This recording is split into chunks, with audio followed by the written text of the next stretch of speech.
Hello, and welcome to Whiskey with Rye. I'm Rye, and the whiskey that I'm with today is George T Stagg 2019. On Whiskey with Rye, we'll talk about the distillery, the mash bill, as well as the nose and flavor that we get three different ways: straight, with water, and on the rocks. And with me today is my good friend, Podman Big Dev from Shot of History. Shot of History is a great podcast, so if you haven't checked it out, make sure you do. Why don't you tell us a little bit about it? Shot of History is a short, potent shot of history where we talk about kind of weird, interesting things that you may not have learned in high school or college history classes. And we try to make it fun while we're intoxicated and try to stay on topic. Yeah, so it's not a 3-hour drunken history episode. No. Usually it's a nice half-hour drunken episode. Yeah. So like I said, with us today is a very special bottle. Obviously, I haven't liked it at all. I haven't shared it at all. Is George T Stagg 2019. So for those of you that don't know, this is a bottle from the Buffalo Trace Antique Collection, which is a very limited release. Allocated release, so states only get a certain amount of bottles, only a certain amount are released. This is without a doubt the most expensive bottle I have ever bought. Ever bought? Purchased? Ever purchased, yeah. Bought. I was with you when you bought this. You were. And, as is often the case with antique collection bottles, I got it due to very special circumstances. Mainly, it pays to take care of your liquor store and knows that you buy from. So just remember that, okay? Rye is the guy that people who go in and be like, hey, did you get that in? Oh, no. And then he comes in and gets it. Amazingly, luckily. So I will, and I've admitted this to you, I never thought I would have the opportunity to see a bottle from the antique collection, let alone afford to purchase a bottle from the antique collection. So this comes out about the same time as like the Rip Van Winkle, Pappy Van Winkle, that whole Van Winkle kind of sham, I will say. They're really expensive depending on where you go. I got this for just a little bit above retail. Maybe $20 to $30 above retail. Plus lunch. Plus a little extra. But that also opened the door for not just this bottle, but one or two other bottles that we will review at some point. But again, take care of the people that take care of you. That's rule number one. So again, this is the George T Stagg. I don't have the mash bill because I didn't look it up. So while I'm talking, Devin's going to look up the mash bill. It is 116.9 proof. So 58.45% alcohol. It is handwritten on here. That's how small of a batch they do. It's extra aged compared to the Stagg Junior, which we will also talk about at some point, which I picked up at the same time as this bad boy. So also a lot of people will be aghast that this bottle is even open. So I used to be the same way. You buy a really expensive bottle of bourbon, you never open it. It sits there, it's closed, it looks pretty.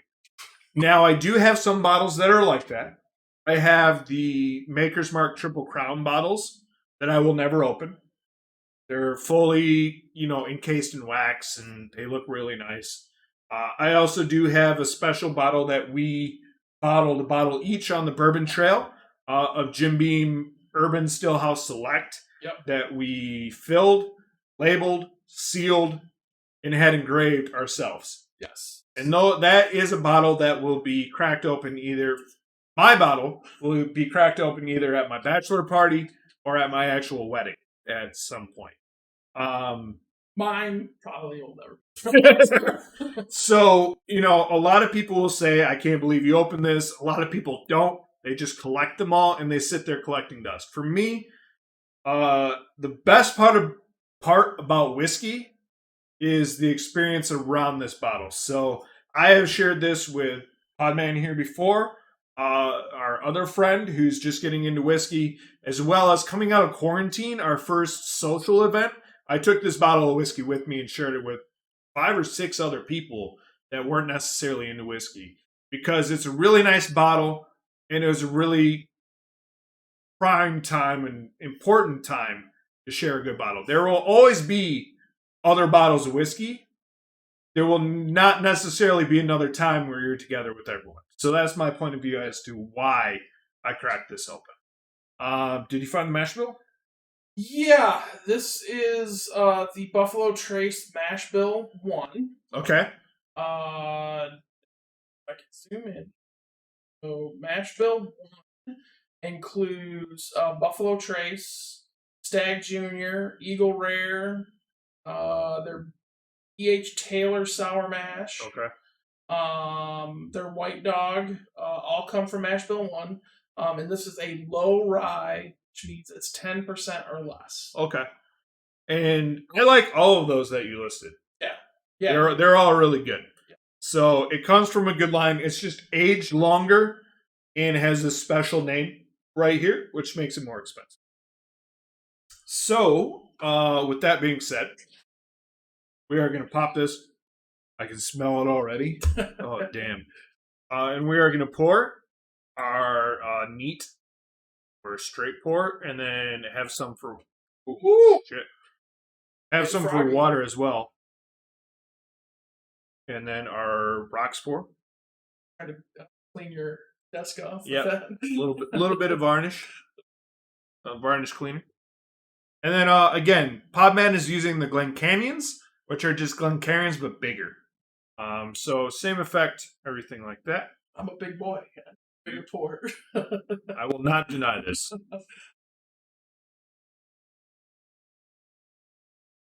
Can you smell it already? I can. It's definitely not that corn. No, it is not super corn forward. Now, we did talk about this, I think. No, we didn't. Never mind. So ignore that. We didn't talk about this previously on a Twitch stream, but we do whiskey streams on Twitch. The link to my Twitch is in the channel description, so feel free to check it out. We are also going to import, I am going to import the Twitch VODs to put on YouTube as well. So we are going to start with, again, if you spill some on your hands, just rub your hands together kind of vigorously, and you're going to smell the grains that are in there. I think that's a trick that we actually learned at Buffalo Trace. Probably. Yeah. And then I was reminded about it from. So we also really like the Whiskey Vault videos. So make sure you check them out.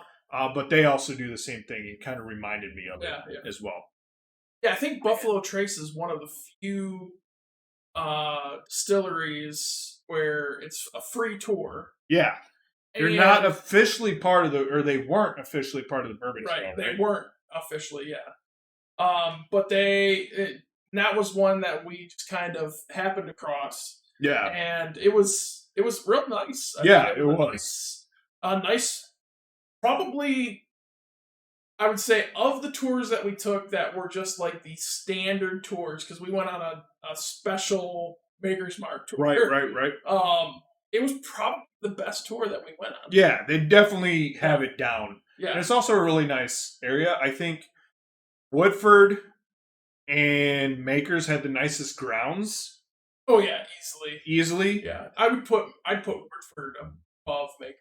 Yeah. Now Makers got the Makers 46 vault on site, which actually does make it look a lot nicer. It does.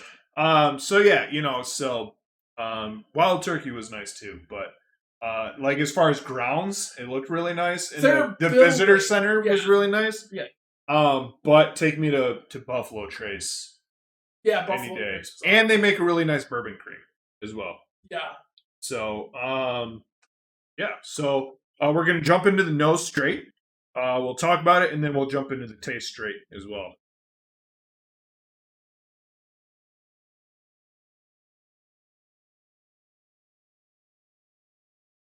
So we're just off the previous episode that we just recorded and that you watched previously was 122 proof whiskey. So it was a bit higher than this. But this comes in almost hotter than the 120 in the Little Book Chapter 3. Yeah, I mean, this is for me. It doesn't pop as much. Yeah. There's definitely more of a pepper note, but it is very subdued compared to the Little Book. Yeah. See, I don't get pepper. Well, I get honestly. I mean this in the best way possible. I get a furniture polish. Like a rich, like a solvent smell. like an old school Minwax. Yeah.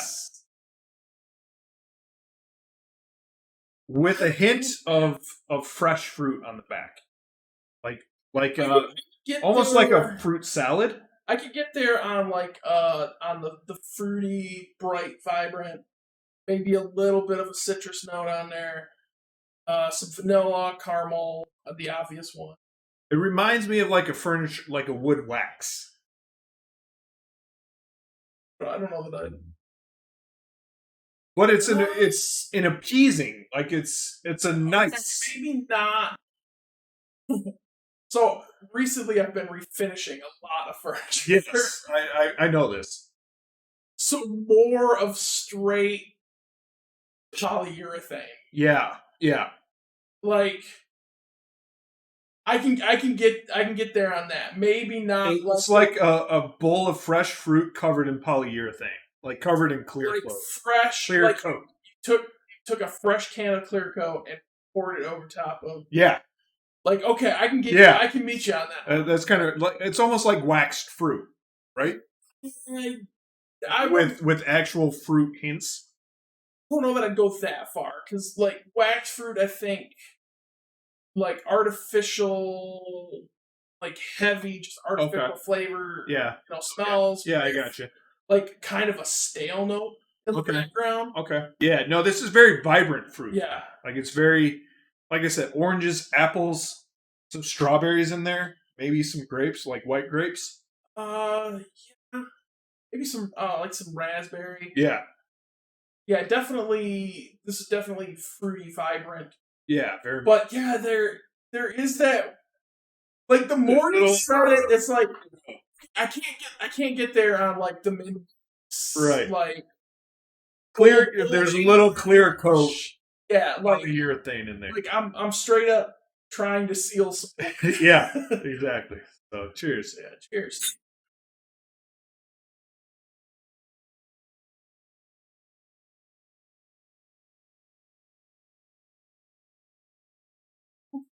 That will kick your ass. It is surprisingly way more warm than the last bottle we had. And for me, and it lingers. It dances on the front of the tongue. Like it's almost like eating Pop Rocks, the sensation that I get. Like where it's the CO2 infused candy, where it just kind of pops on your tongue, leaves that sensation. For me, it really jumps and dances on the front of the tongue, which is a really unique sensation from a whiskey. Surprisingly, for a low rye mash bill, surprisingly spice forward. It's very, very cooking, and I think it's barrel spice. Yeah. I think it's spice from the wood in the charred oak barrel. I mean, this is definitely like. I mean, I may be biased because I saw what the mash bills were. Yeah. Like what their mash bill equates to. Right. I mean, it's definitely reminiscent of just straight standard Buffalo Trace. Yeah, absolutely. But there is a note in there that is hard to describe. Almost like a red vine licorice taste of artificial cherry. Yeah, it's almost a medicinal cherry on the very end. Yeah, that isn't in standard Buffalo Trace that sneaks up on you in this. And I But it think doesn't. that's It's not like oh, that's off-putting. Because normally I would say that's an off-putting flavor. right. Yeah, I mean, it's almost like Robitussin cherry. Like it is a medicinal cherry for me, or like Luden's or Hall's cough drop cherry. Like so recently, I had a cherry orange slice.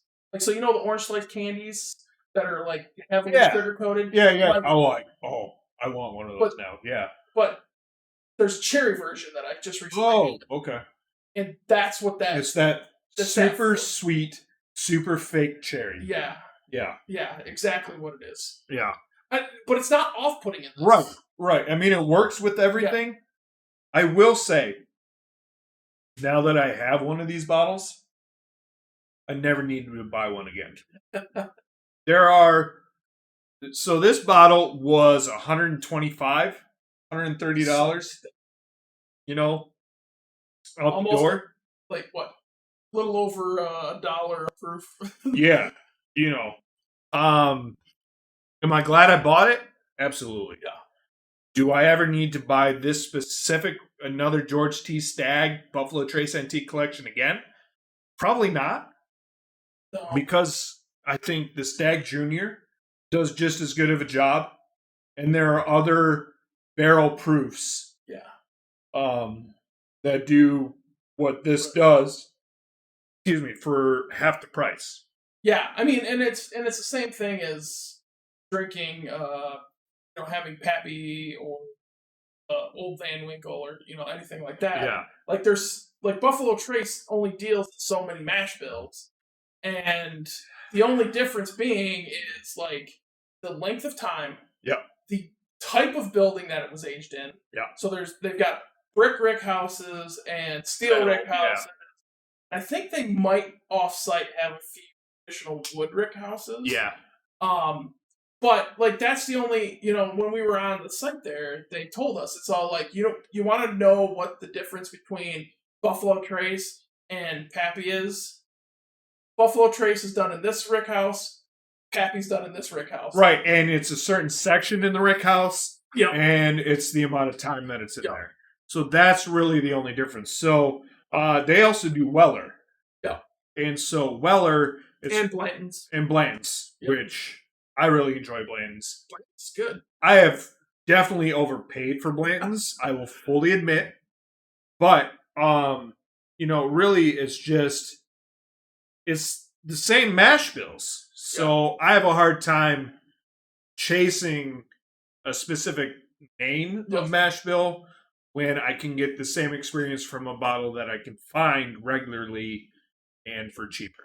Right. But that's a separate conversation. So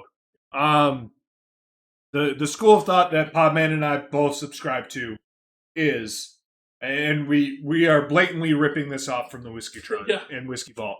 The best whiskey is the whiskey you like and the way you like to drink it. Yeah.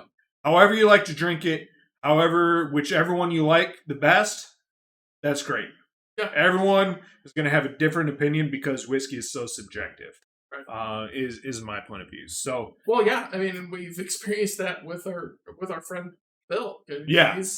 There's stuff that we were like, he's probably not going to like this. He fucking loved it. Yeah. No, and Bill, Psychic Bill is our friend who's just getting into whiskey. He is enjoying peanut butter whiskey. I tried it. Terrible.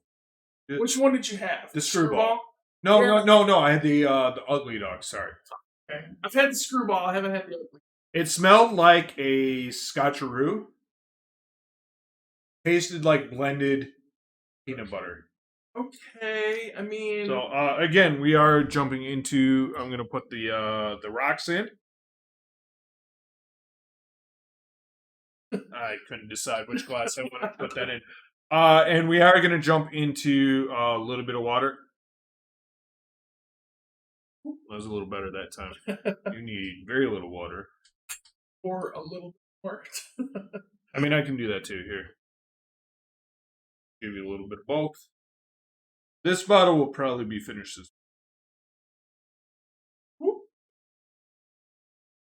Like I said, as you can tell, This bottle is terrible. It doesn't taste good whatsoever. If you ever get it, just send it to me, and we'll go from there. But yeah, so we're gonna give the Stag and water a good swirl just to get it integrated. Open up the oils in the whiskey. Yeah. Change the flavor profile. Change the nose as well. It is going to do different thing. The other thing that's fun to do is The legs. the legs, and I haven't explained this before. But if you look very closely, you can kind of see. Yeah, it's hard to see, but Yeah, if you put your whiskey up the glass and then watch it drain down, the longer it takes to drain down, the better the legs are. And that just means it's kind of thicker and it has more going on normally. Yeah. But so with the water, Dev jumped right into the taste. He didn't even go for the nose notes for you. I get a lot more of the cherry on the nose. Like that dark stone fruit, like plums or cherry, kind of jumps out. Yeah. I mean, even with the little bit of the taste, it doesn't change much. Yeah. I mean, I definitely get now. I get more of that cherry, medicinal cherry that we were talking about on the nose. Yeah. A little more on the taste as well. But baking spice has really exploded. Yeah, see, I would say here, like on the nose, like that medicinal cherry, nutmeg, allspice, Yeah. like the traditional spices that you're gonna add to pumpkin pie. Right. Like that's what really pops in here. I actually do pick up a little bit of oak. Yeah. On the nose. And the oak shows through more on the taste as well. Like not the barrel spice, but the actual oak. Yeah, I mean, there's definitely that medicinal cherry is definitely more forward. And I kind of get a dark chocolate on there as well. Like right at the end, right before it turns into the oak, I get a dark chocolate. Like it's dark chocolate cordial, cherry cordial almost, and then the oak. Okay. Like the cherry turns into a cherry liqueur covered in dark chocolate. Yeah, I think I can see where you're coming from there. I mean, for me, it mostly goes that cherry to wood, and then it kind of rounds out a little bit with the baking, with baking grains. Yeah. Maybe a little bit of a leather note. Yeah. That's what it is. It's this is very specific, but it's leather bound book. Like you smell of rich mahogany and many leather bound books. I mean, it's that leather with kind of the paper finish. Yeah, I mean, I'm thinking more like a worn leather jacket or couch, like fresh. No, like a new like you leather. Just walked in to pick up your freshly sewn, like tailor-made leather jacket. Okay. Like it's pretty. It's at the very leather. End. Yeah, it's at the very end, but it's very much a leather taste. Yeah, no, I can get that. And you couldn't hear it. The lago just chugged like an entire bowl of water. Yeah, he was like a frat boy at a natty light keg. So he's right here. You can see his too. So yeah, so we're gonna jump into On the Rocks. Just proof that it's there. Ooh, I have a very specific note on this one. It's a pretty typical whiskey note, like bourbon note.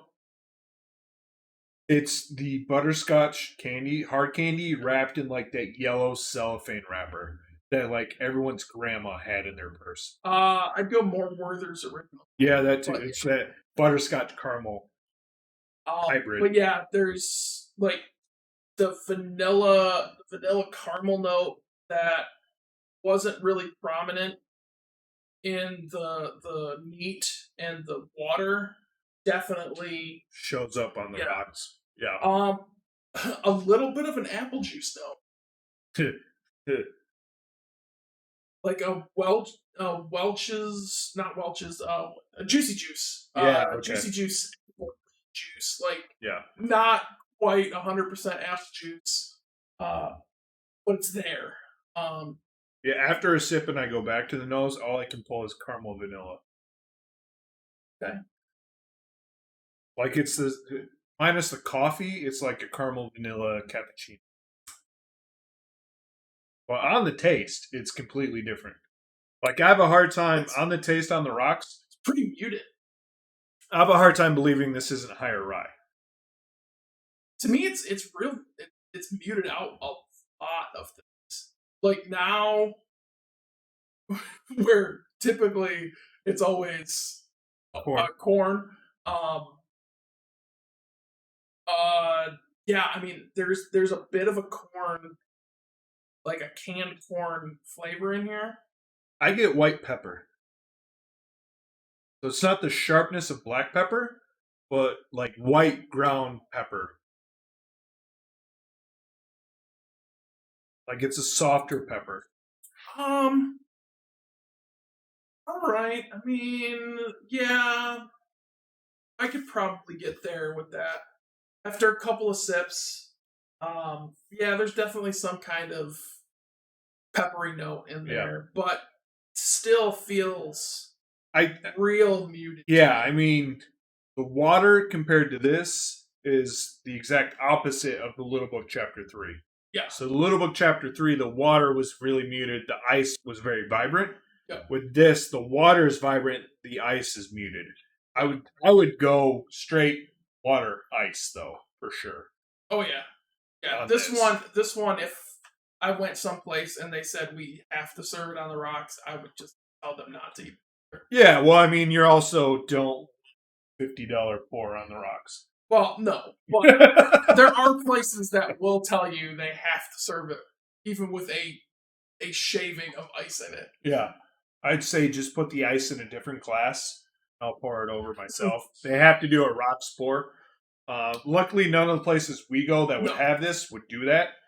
But yeah, so again, this has been George T Stagg 2019 Buffalo Trace Antique Collection. Thank you to the liquor store where I got it. One of these days I'll be able to say where it is.